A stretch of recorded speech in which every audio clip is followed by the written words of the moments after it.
Chicago sempre abriu as suas portas para estudantes estrangeiros e particularmente latino-americanos. Lá comecei a encontrar muitos argentinos, muitos chilenos, e já era a influência do Haberger. Quem era o chefe do Departamento de Economia de Chicago? Arnold Haberger, que era muito amigo do Og Leme.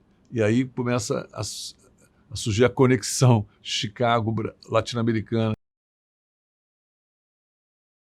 Então começa a surgir em Chicago um novo conceito de desenvolvimento econômico, que é o desenvolvimento baseado não no planejamento, não na participação do Estado, mas na acumulação de capital humano.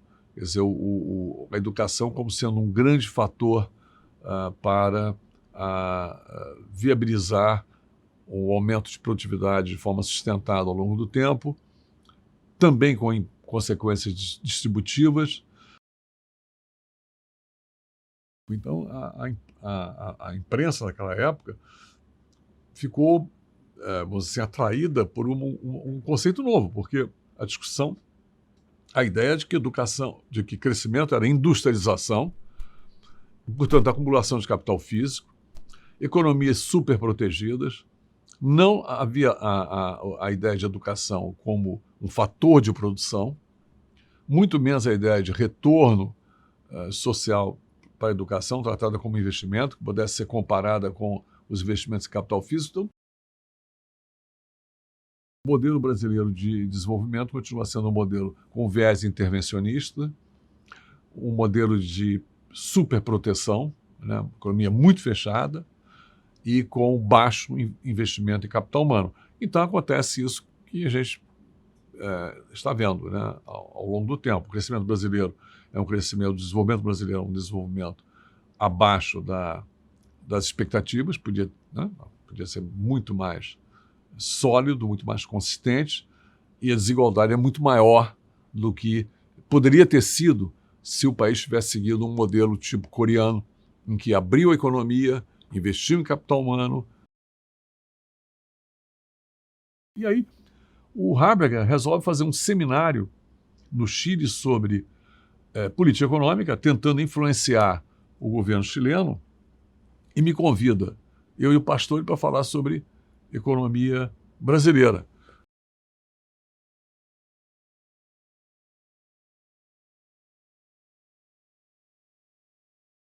E lá, nessa mesma ocasião, aparece o Milton Friedman, e o Haberger reúne também os seus ex-alunos, né, em torno.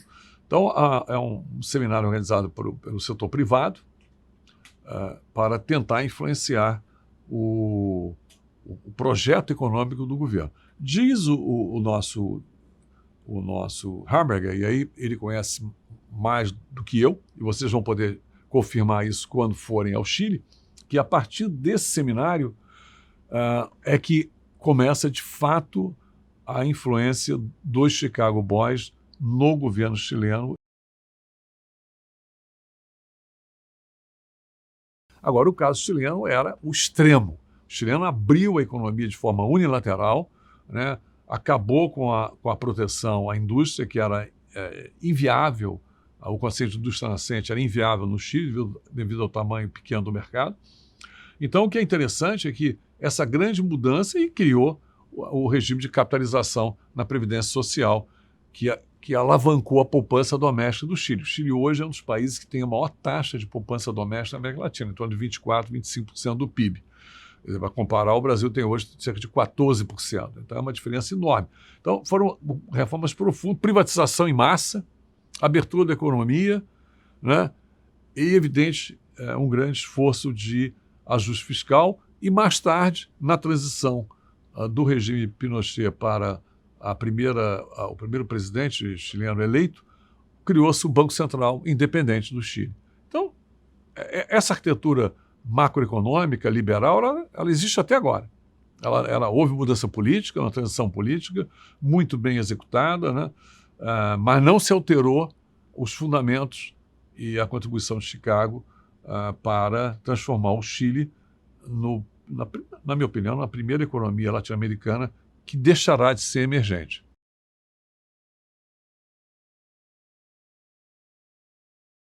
Então, esse modelo de crescimento liderado pelo Estado, ele chegou ao seu final de forma definitiva. Quer dizer, é impossível você tentar reativar a economia mobilizando recursos públicos. Então, isso é um fato pragmático, não é uma escolha ideológica. Então, eu acho que a grande virtude do Paulo Guedes foi, até pela formação sólida que ele tem e pelos conceitos bastante cuidadosamente construídos ao longo da sua carreira acadêmica e privada, e olhando a experiência de vários países, aqueles que deram certo, aqueles que não deram certo, é de que está na hora, de fato, de você fazer uma reforma profunda do Estado. E essa reforma profunda do Estado vai além do ajuste fiscal. Começa com o ajuste fiscal. Esse é o primeiro passo. Então, o que o Paulo desenhou é uma forma do Brasil sair da armadilha do baixo crescimento ou da armadilha da relativa estagnação. E é esse caminho. Eu acho que o presidente compreendeu bem isso. A ideia de criar um Ministério da Economia eu acho extremamente inteligente. Ele tem hoje 8 secretarias que ele coordena e, portanto, fica muito mais fácil implementar essas medidas liberalizantes, né? Bom, e políticas? Aí é o grande desafio. O grande desafio é, primeiro, convencer a sociedade de que essa alternativa liberal é a saída para a prosperidade. Não é uma escolha ideológica. Como eu disse, o Brasil não pode continuar crescendo só 1% ao ano. Está havendo uma reversão no processo de mobilidade social, a desigualdade está aumentando, a pobreza está aumentando, o desemprego é maciço. Então você não sai de uma situação como essa sem uma mudança na estratégia de desenvolvimento. Não são medidas pontuais. E eu acho que outra grande virtude do Paulo é que ele resiste ao que eu chamo a tentação fatal da heterodoxia ou do neopopulismo. Não existem soluções fáceis. Quer dizer, ele começou pelo mais difícil. Por quê? Porque é pré-condição. Sem equacionar a Previdência, você não tem como reverter a tendência explosiva da relação dívida pública-PIB